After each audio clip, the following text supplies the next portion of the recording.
the past few years on this channel, I've streamed Halo 4 and 5, which kicked off a new trilogy of Halo games.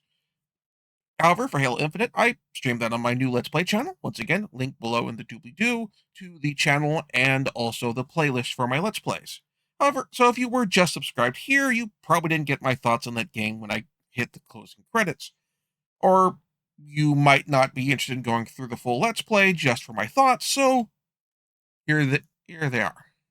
Halo 5 wrapped up with a revived Cortana, kicking off a new war that pitted her with the technology of the Forerunner Halo builders, and perhaps the support of the members of the Covenant who worshipped the precursors, against both the humanity and the Covenant. Ahead of us lay a big, epic war with the fate of the galaxy in balance, and Halo Infinite skips all that and goes straight to the conclusion of the war, where Cortana has basically already been killed by Master Chief, and a new AI construct apparently built by Halsey, currently known only as a weapon, but the Infinity has been destroyed, and the portions of it have crash-landed on a broken Halo ring, stranded with a splinter group of the Covenant known as the Banished, but that Halo ring is also in the process of rebuilding itself, which means there is the concern that if the Banished take control, they could either unleash what is trapped inside, or just set off the Halo array in the first place and wipe out everything else in the galaxy. This leads to a game structured into a much more open world environment, where Master Chief, with the help of a Pelican pilot called Echo 216, and also with the narration in his head of Weapon, having to take out the commander of the Banished and come to the aid of the various scattered groups of UNSC soldiers across the ring. In the process, we end up piecing together what's happened in the 6 in-game months since the destruction of the Infinity, and also what happened in between the end of Halo 5 and now. To get to the good stuff first, Halo Infinite turns what was a degree of careful trickery from the earlier Halo games, especially like 1, 2, and 3, into reality. Earlier games presented combat encounters as if they were in a fairly open environment where the player could approach them from a variety of angles. In reality, these are a bunch of very heavily structured combat arenas with only a few actual approaches at the problem, and only a limited number of weapons scattered through the area to provide alternate ways of taking on the challenge. With Halo Infinite, we're in an actual open world, with the game being structured around taking on banished bases and other operations, and where, as you make your way through the game, you get a tremendous amount of control of what you can take into each situation. You can capture a fire base near your next main objective, load up a bunch of troops on the Warthog, maybe even grab one with a rocket launcher for the Warthog with instead of a minigun, also load up with a sniper rifle, a battle rifle, and then pick off enemies at a distance. Or grab the assault rifle and rocket launcher and roll right up in the middle of camp and start blasting. Or even take like a few minutes and just equip everybody on your assault party with the weapons that you want them to use to assist with this. Like, again, rocket launchers, sniper rifles, that sort of thing. Because when they have them, they have unlimited ammo, so they can pick off enemies from the outside while you go in and with all of them covering you. It makes the whole all these combat situations really fun. Unfortunately, the narrative choices that are made right from the jump are bad. Halo 5 laid the groundwork for something epic. What we got instead was a game that looks at Halo ODST, recognized that people liked how that game was structured, but not why. ODST dropped the player into a smaller slice of the larger story of Halo 3's conclusion, and put you in the position of picking up the pieces of the mystery of what happened, but without the full knowledge of what happened. With Halo Infinite, Master Chief knows what happened in between the two games. He has some additional information on what happened before the destruction of the Infinity that the player doesn't. So telling the story only through audio logs doesn't do right by the characters. Doesn't do right by Master Chief, doesn't do right by Captain Lasky, or Halsey, or Locke, or Arbiter. It doesn't even do right by Cortana, who was ostensibly set up to be this game's villain. It makes for an ending that feels weak that feels like it's you missed all the good stuff. It's like if the if you made a movie version of The Return of the King that was just adapting the Scouring of the Shire. All this makes for a story that is disappointing for the player because we were presented in the last game the idea that this one story was what we could expect in the game to come. The story of the fight against Cortana and her AI allies. Once again, fighting alongside the Covenant, possibly with Cortana fighting using um, Forerunner um, forces and technology on her behalf, maybe also with the Banished and Splinter groups. But we didn't get that. Instead, we don't get that story. We get the epilogue to it. That story has been finished, and we get the wrapping up of all the loose ends. Additionally, as I've said, it does dirty by the characters who we've come to get to know over the past few games. Halsey, Locke, Captain Lasky, Arbiter.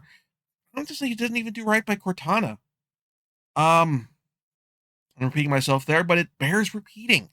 These are characters who we spent a significant amount of time with, and we don't get a chance to see the end of their stories or say goodbye to them.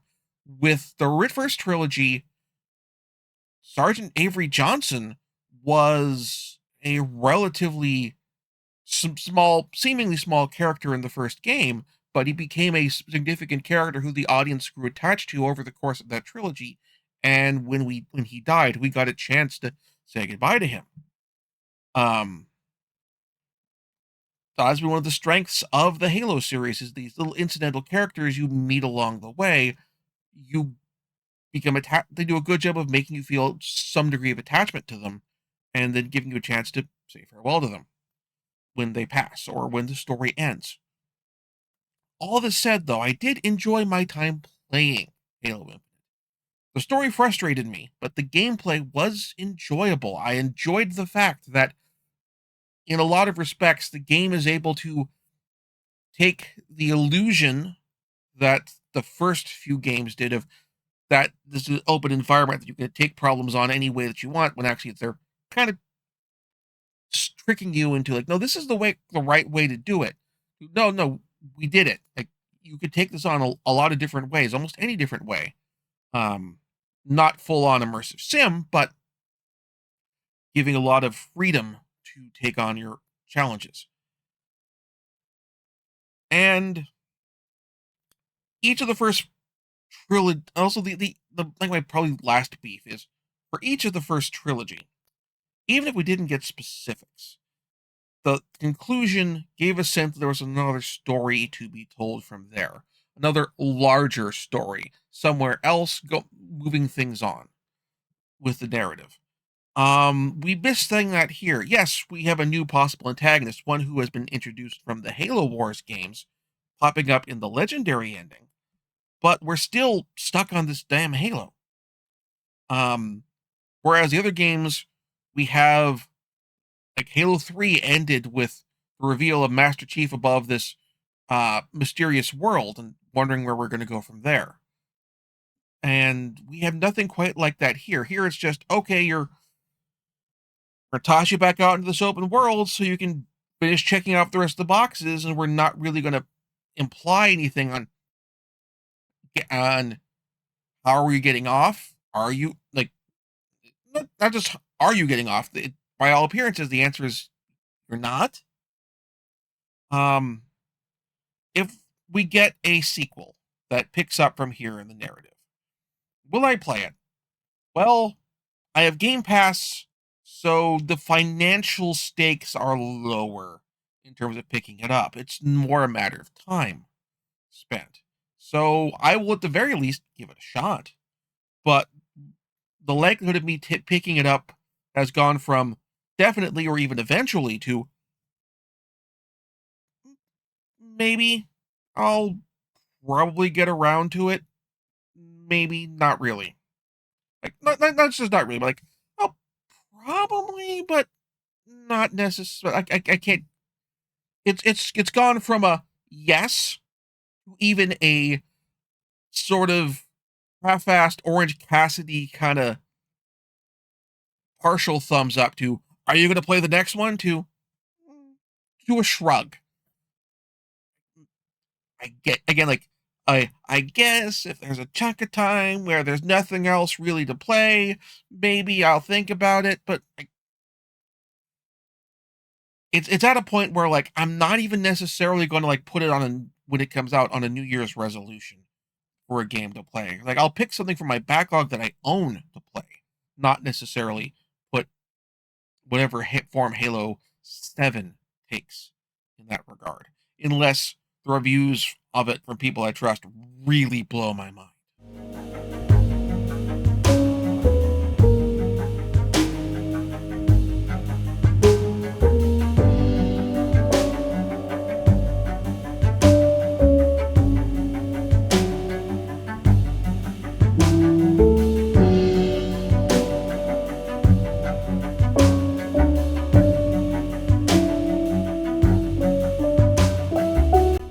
Thank you very much for watching. If you enjoyed the show, please like and subscribe. And also consider backing my Patreon. Patreon backers get episodes up to 1 week early of this show and any future Let's Plays.